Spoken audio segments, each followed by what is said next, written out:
ازيكم يا حبايبي، عاملين ايه؟ وحشتوني. النهارده بناء على طلبكم بقى عايزين الاسم العلمي للصودا الكاوية. عايزه اقول لكم بقى هنقول اساميها في العراق بتتسمى بايه، وفي الجزائر وفي المغرب وفي مصر. عايزه اقول لكم بقى استخداماتها كتيره جدا جدا ومذهله، وعايزه اقول لك ان هي لها استخدامات كتيره جدا جدا.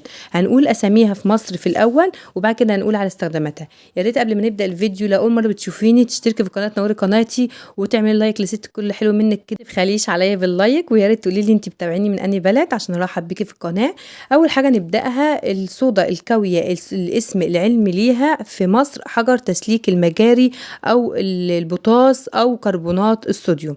يعني ليها كذا اسم. عايزه اقول لكم بقى في العراق بيسموها البطش او الشب، ده في العراق. او الصودا القشور، يعني ساعات ممكن يقول عليها القشور. هي شبه جوز الهند كده، ومنها السايله، بس السايله بيبقى تركيزها اقل 49، اللي انتوا شايفينها دي بتبقى تركيزها 49.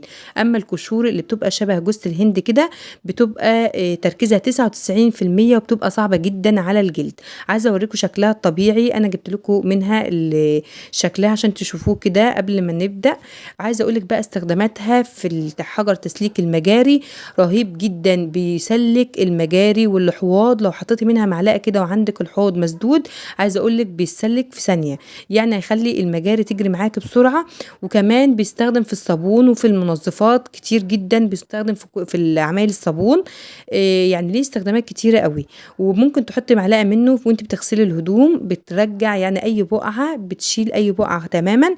عايزه اقول لك بقى الاسم العلمي في الجزائر بيسموها القطرونه او حجر تسليك المجاري او البوتاس، يعني او ممكن اسمها دي بيسموها في الجزائر كده.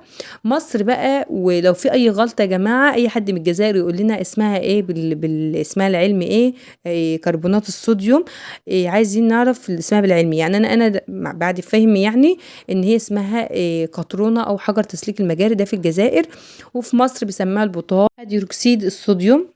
الجزائر بقى اسمها الصودا الكاوية أو القطرونة أو دبيش أو دوبشار. في العراق اسمها الشابة أو الشابة أو الباتش. وفي مصر الاسم العلمي بتاعها طبعا معروف، اسم الصودا الكاوية القطرونة أو البوتاس. بجد يعني فوائدها كتيرة جدا جدا، وبس أضرارها على الجلد صعبة، لأن تركيزها صعب جدا 99% على الجلد، صعب قوي. عشان كده مادتها قوية جدا، عشان كده بتسلك أي مجاري عندك مسدودة.